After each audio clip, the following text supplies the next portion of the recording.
ایام ازاں فاطمیہ میں ہم کیا کریں، کیا ذمہ داری ہے ہماری؟ دیکھیں، ہر دور میں ذمہ داریاں بدلتی رہتی ہیں۔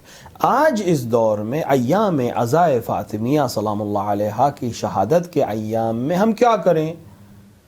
بہترین عمل جو ہم کر سکتے ہیں، سب سے پہلا عمل نمادی ہوتا ہے، سمبولک ہوتا ہے۔ ہم سیاہ لباس پہنیں تاکہ ہم اعلان کریں کہ ہم غم میں ہیں، ہم سوگ منا رہے ہیں، ہم عزادار ہیں۔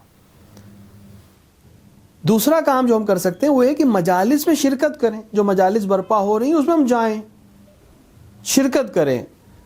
شہزادی کی شہادت کے مناسبت سے جس شہر میں، جس دیہات میں، جس گاؤں میں جہاں بھی مجلس ہو رہی ہو اس میں شرکت کریں۔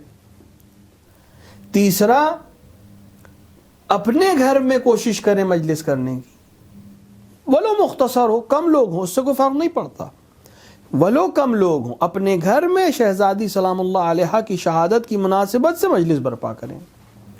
اور سب سے اہم کام جو اس دور میں بہت ضروری ہے وہ ہے کہ شہزادی کی مظلومیت کو اور حقانیت کو نشر کریں۔ آج جو بھی ہمارے پاس ریسورسز ہیں، سوشل میڈیا کے پلیٹ فارمز ہیں، نیوز پیپرز ہیں، میگزینز ہیں، آرٹیکلز ہیں، ویب سائٹس ہیں، جتنے بھی ہمارے پاس سوشل میڈیا اور میڈیا کے جتنے بھی طور طریقے ہیں، اس پر شہزادی کی مظلومیت کو اور حق کو ہم نشر کریں تاکہ روز محشر ہم ان کے سامنے یہ بتا سکیں کہ ہم نے بعنوان محب اپنے وظیفے پر عمل کیا۔